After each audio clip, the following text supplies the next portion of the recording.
The P Market is the best place to buy retro games in Ontario, located at 2079 Carp Road in Stittsville and 109 North Front Street in Belleville.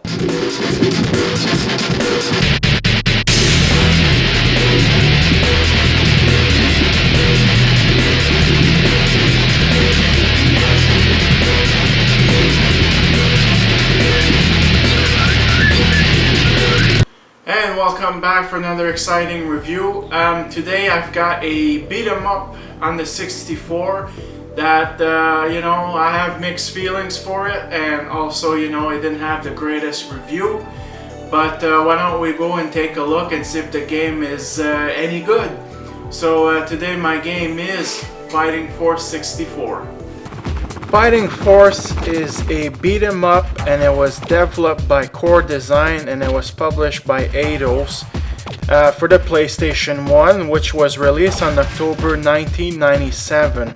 But the 64 didn't see light until April of 1999, but the game was ported by Crave Entertainment, and the game had improved graphics over the PlayStation 1, and it changed the available numbers of player lives on screen.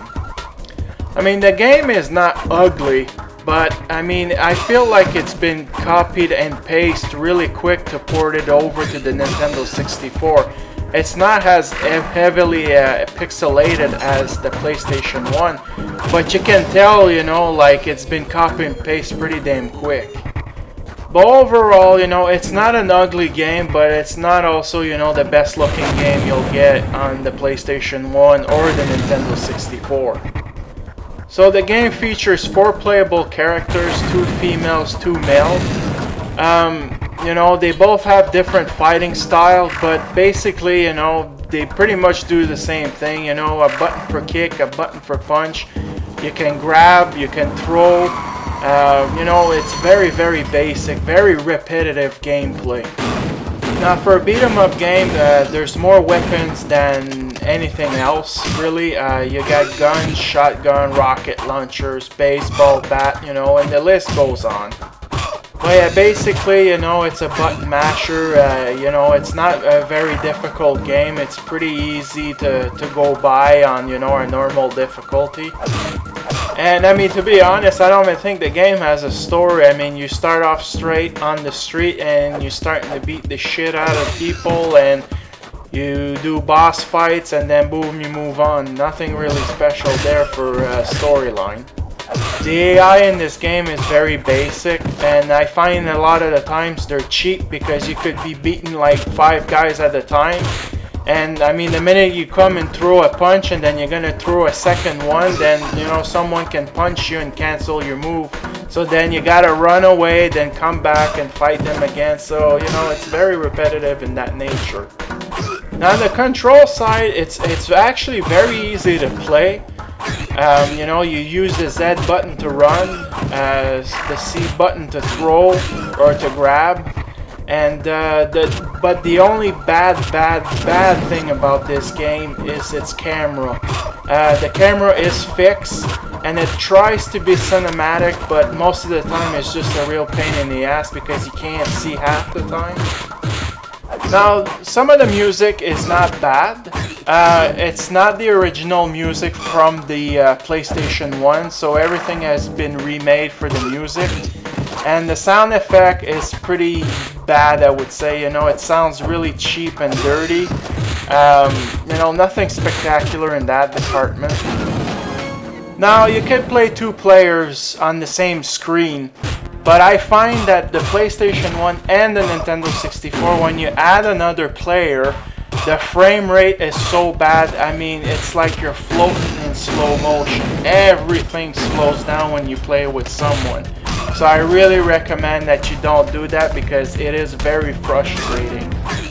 Now, for a beat 'em up game, I grew up in the 80s, and the 90s was a big year for beat 'em up. We had Streets of Rage, we had Final Fight, we had the X-Men game, which were excellent. We had some Spider-Man games. The list goes on. And there were a lot of them were really, really good. And you know, the transition in 3D was a good idea, but what they should have done is kept it on a 2D plane with 3D graphics, which would have been better. But you know, back in the late 90s, I mean, 3D was a big thing and everything had to be in 3D. So not every game, you know, translate well in 3D, but especially a beat 'em up, like, such as Fighting Force, it didn't translate all that great. So I'm not saying it's a bad game.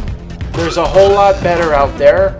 But I mean, I do suggest that if you can find a copy, and it is really cheap also to buy, you know, if you like these type of games, you know, you'll do yourself a favor and, you know, play this game, and you'll find some mindless entertainment in this for sure. But I mean, trust me, there's a whole lot better out there.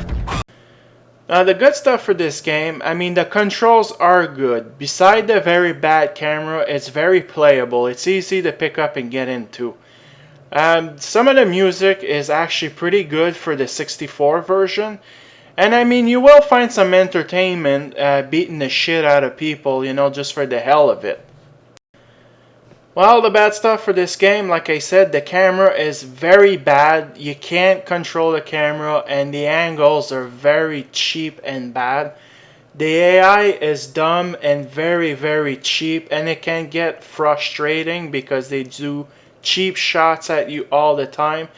And like I said, you know, for a game that's been ported 2 years after its initial release, it just feels like a really cheap port of the game instead of improving a lot of the things to make it better than the original release. So there you go, that's my review for Fighting Force 64. There's a whole lot worse out there for sure. I mean, it's not a terrible game, but it's not something either that you're gonna crave for it and play it every day. I mean, if you're building up a collection, or you know, you just enjoy mindless beat 'em up game, I mean, you can't do yourself wrong by playing this game.